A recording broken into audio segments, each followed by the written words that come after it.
Hello everyone, so welcome you all in my another video. So आज मैं करने वाली हूँ DTPLSB LDC का 13 अक्टूबर को जो इवनिंग की शिफ्ट में जो एग्ज़ाम हुआ है उसका मैं एनालाइज करने वाली हूँ। जिन बच्चों का भी आगे एग्ज़ाम है तो उनको बहुत हेल्पफुल मिलेगी इस वीडियो के थ्रू। और मैंने अनदर वीडियो भी बनाई थी इससे पहले जिसमें मैंने अपने एग्ज़ाम का रिव्यू दिया है, तो आप लोग वो भी जाके देख सकते हैं। उसमें भी मैंने काफ़ी क्वेश्चंस आप लोगों को बताए हैं। तो जिनका पेपर अभी तक नहीं हुआ है और जिनका होने वाला है वो इस वीडियो को और मेरी जो अगली वीडियो है मैंने बनाई थी पहले उसको भी ज़रूर देखिएगा। तो अगर बात करें कि आप लोगों को डॉक्यूमेंट्स में क्या क्या लेके जाना चाहिए, तो admit card, valid ID proof में आप कुछ भी लेके जा सकते हैं, आधार कार्ड, पैन कार्ड। वैसे तो मैंने पहले वीडियो में भी बता रखा है, लेकिन जो मेरे न्यू व्यूअर्स होंगे उन लोगों के लिए मैं आप लोगों को बता रही हूँ जिनको ना पता हो। तो एडमिट कार्ड हो गया, आपको कोई भी वैलिड आईडी प्रूफ हो गया और 2 फोटोज़। वैसे तो कोई नीड नहीं है, बट फिर भी इन केस आप ले जाना। और अब बात करें एग्ज़ाम पैटर्न की, तो जो एग्ज़ाम खुल के आ रहा है वो इस तरीके से आ रहा है कि पहला हमारा रीजनिंग का सेक्शन है, फिर जीके है, फिर मैथ्स है, फिर इंग्लिश है, फिर हिंदी और कंप्यूटर है। और क्वेश्चंस की बात करें तो 20-15 का ऐसे रेशियो है, और सिर्फ कंप्यूटर में हमारा 20-5 का है, मतलब टोटल 25 क्वेश्चंस है। तो इस तरीके से हमारा जो है एग्ज़ाम पैटर्न खुल के आ रहा है। तो आप इस अकॉर्डिंग अपने क्वेश्चंस को फ्रेम कर लेना कि आपको किसको कितना टाइम देना है, तो वो आपका मैनेज हो जाएगा। अब बात करें हम जीके की पोर्शन की, जो 13 अक्टूबर को इवनिंग की शिफ्ट में जो क्वेश्चंस आए हैं वो आए, जैसे आर्टिकल 10 पूछा गया है, सिटीजनशिप से रिलेटेड क्वेश्चन था उसमें। गवर्नर जनरल जो जम्मू कश्मीर का 2025 अप्रैल के अकॉर्डिंग कौन सा है वो आप लोग देख लेना। सिटीजनशिप का आर्टिकल देख लेना। 2025 की करंट अफेयर्स आई है, आप लोग वो देख लेना। और बुक आई थी द वर्ल्ड आफ्टर गाजा, किसने लिखी है एक बार ये आप चेक कर लेना।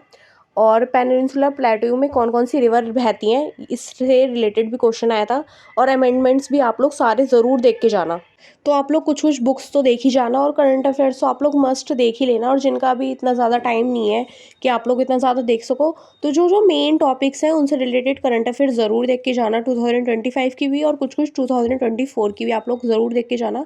तो आपके लिए बहुत ज़्यादा बेनिफिशियल होगा। और रिवर्स के बारे में भी क्वेश्चन आ रहा है, हर शिफ्ट में आ रहा है मुझे लगता है, और मोस्टली तो रिवर्स के बारे में भी आप लोग पढ़ लेना। मेरे में भी आया था लद्दाख वाला, मैंने आपको बताया भी था। और जिन्होंने नहीं देखी है मेरी पुरानी वीडियो, तो पुरानी वीडियो भी देख सकते हैं, उसमें मैंने बहुत सारे क्वेश्चंस बताए आप लोगों को, तो आप लोग वो विजिट कर सकते हैं।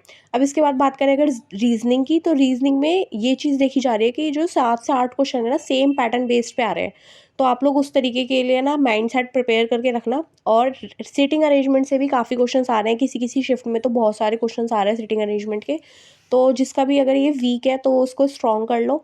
और सेम पैटर्न के अगर मैं एग्जांपल की बात करूँ, तो क्योंकि काफ़ी जो व्यूअर्स हैं उन लोगों ने कल मेरे को कमेंट किए थे बहुत सारे कि मेरे को कि मतलब इससे रिलेटेड कुछ एग्जांपल दो, ये दो वो दो। तो इसलिए मैंने सोचा कि आज मैं आपको रीजनिंग का इसमें एक एक एग्जांपल जोड़ दूँ। जैसे आप देख सकते हैं 42 रेशो है एक्स और इधर 48 वाई है, तो एक्स और वाई निकालना है। तो जो ये सारे क्वेश्चन होंगे ना, ऑलमोस्ट सेम ही इनमें पैटर्न यूज़ हो रहा होगा। तो मेरे वाले में तो सब में माइनस करके सेम आंसर आ रहा था। अब उनके अकॉर्डिंग उन लोगों ने क्या डिसाइड किया है क्या नहीं, वो तो मैं कुछ नहीं कह सकती, लेकिन मेरे अकॉर्डिंग ये था। तो ये रीजनिंग का मैंने आप लोगों को बता दिया। और अगर मैथ्स की बात करें, तो मैथ्स में जैसे आप लोग पर्टिकुलर क्वेश्चन तो खैर कोई नहीं याद रख पाता, ना याद हो पाते कि क्या था क्या नहीं। बट हाँ, आप लोग ये कर सकते हो कि जैसे कंपाउंड इंटरेस्ट, सिंपल इंटरेस्ट से क्वेश्चन आ रहे हैं, इनके डिफरेंस से रिलेटेड क्वेश्चन आ रहे हैं, प्रॉफिट लॉस से आ रहे हैं, डिस्काउंट से आ रहे हैं, परसेंटेज से आ रहे हैं, और इन्वेस्टमेंट से भी क्वेश्चन आ रहे हैं। और इस साल मुझे लगता है कि इन्वेस्टमेंट से क्वेश्चन हर एग्जाम में आ रहे हैं। आप चाहे कोई सा भी एग्जाम उठा के देख लो, तो इन्वेस्टमेंट अगर जिसका टॉपिक नहीं हुआ है तो वो कर लीजिए, क्योंकि मेरी भी शिफ्ट में इन्वेस्टमेंट का क्वेश्चन आया था। काफ़ी ईजी था, इतना डिफिकल्ट नहीं था। बट जैसे जिसने नहीं किया इन्वेस्टमेंट का टॉपिक तो उसके लिए डिफिकल्ट पड़ेगा, तो आप लोग इन्वेस्टमेंट का टॉपिक जो है अच्छे से कर लेना।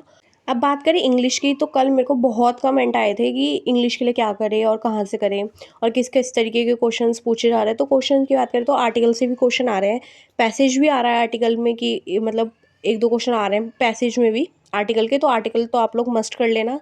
और अगर बात करें कि ओवरऑल मतलब आप लोगों को क्या क्या करना चाहिए, क्योंकि कल मेरे से कमेंट में पूछा भी था किसी ने, तो आप एंटोनिम सिनोनिम कर लीजिए, इडियम फ्रेजेस कर लीजिए। और जिनका वो पैसेज की मतलब प्रैक्टिस नहीं है तो वो पैसेज कर सकते हैं, वन वर्ड कर सकते हैं। और जो 13 अक्टूबर की शिफ्ट में एक क्वेश्चन था कंसोलिडेट का, जो एंटोनियम पूछा गया था, आप लोग एक बार इसको भी देख लेना, एंटोनियम और सिनोनियम दोनों देख लेना। और मेरी शिफ्ट में लोकेशियस का सिनोनियम आया था, तो आप इसका सिनोनियम और एंटोनियम दोनों देख के जाना। तो इंग्लिश के लिए आप लोग ये कर सकते हैं। और अगर अब बात करूँ मैं हिंदी की, तो हिंदी में मैंने आप लोगों को पहले वाली वीडियो में भी बताया था, इसमें भी मैं आप लोगों को बता रही हूँ कि PQRS रिलेटेड क्वेश्चंस आ रहे हैं, जिसमें आपको जैसे इंग्लिश में आता है वैसे ही आ रहा है कि इन्हें सीक्वेंस वाइज आपको ठीक करके लिखना है। और शुद्ध वर्तनी रिलेटेड क्वेश्चंस आए थे 13 अक्टूबर की जो इवनिंग शिफ्ट थी, उसमें ज़्यादा क्वेश्चन इसके थे। और ओवरऑल मैं बोलूँ तो हिंदी में ना fill in the blanks questions बहुत ज़्यादा आ रहे हैं, डिफ़िकल्ट नहीं आ रहे, ईज़ी आ रहे हैं, हमारे कारक से रिलेटेड आ रहे हैं, तो इतना डिफ़िकल्ट नहीं है, ईज़ी है।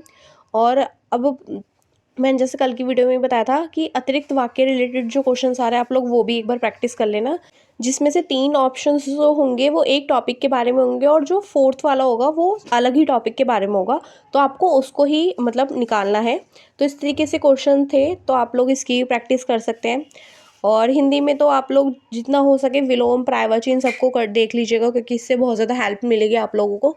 और अगर आप बात करें कंप्यूटर की, तो जैसे कि मैंने अपना बताया था कि मैं कंप्यूटर देख नहीं पाई थी, लेकिन कुछ-कुछ क्वेश्चंस जैसे मैं आप लोगों को बता देती हूँ कि एक तो मेरी शिफ्ट में जो था वो था क्वेश्चन की का रिलेटेड था कि इंटेंड जो होता है उसके लिए हम कौन-सी की यूज़ करते हैं। तो ये देख लेना आप लोग, और एमएस एक्सेल वगैरह देख लेना, ऑपरेटिंग सिस्टम देख लेना, और जैसे सर्च इंजन का क्वेश्चन आता है कि इनमें से बताओ सर्च इंजन कौन-सा नहीं है या इनमें से सर्च इंजन कौन-सा है, इस तरीके के क्वेश्चंस आते हैं, आप इन क्वेश्चंस को देख सकते हो, ठीक है? और कीज़ तो मैं बोलूँगी आप लोग सबकी कीज़ याद कर लीजिए, क्योंकि कीज़ तो आएँगी, अब नॉर्मल सी बात है। तो कीज़ जितना ज़्यादा हो सके आप लोग कीज़ तो याद कर ही लीजिए सबकी। और ज़्यादा से ज़्यादा आप प्रैक्टिस सेशन लगा सकते हैं कंप्यूटर के लिए, तो इससे क्या होगा कि आप लोगों को कंप्यूटर में जो दिक्कत आ रही है वो क्लियर आउट हो जाएगी। और भी अगर आप लोगों को क्वेरीज़ हो तो आप लोग कमेंट कर देना, मैं कमेंट में रिप्लाई कर दूँगी, और मैं सबके रिप्लाई करती हूँ। और जिन्होंने भी मेरी अभी जो मैंने कल वीडियो डाली थी वो नहीं देखी है तो वो जाके देख सकते हैं, उसमें भी मैंने काफ़ी सारे क्वेश्चंस बताए आप लोगों को। तो जिनका पेपर अभी है तो वो उनको बहुत ज़्यादा हेल्प मिलेगी, तो आप लोग देख सकते हैं। और भी अगर आपको कुछ भी पूछना है तो आप लोग मेरे को कमेंट कर देना, मैं उसका रिप्लाई आपको कमेंट में कर दूँगी। So don't forget to subscribe my channel and love you all, bye.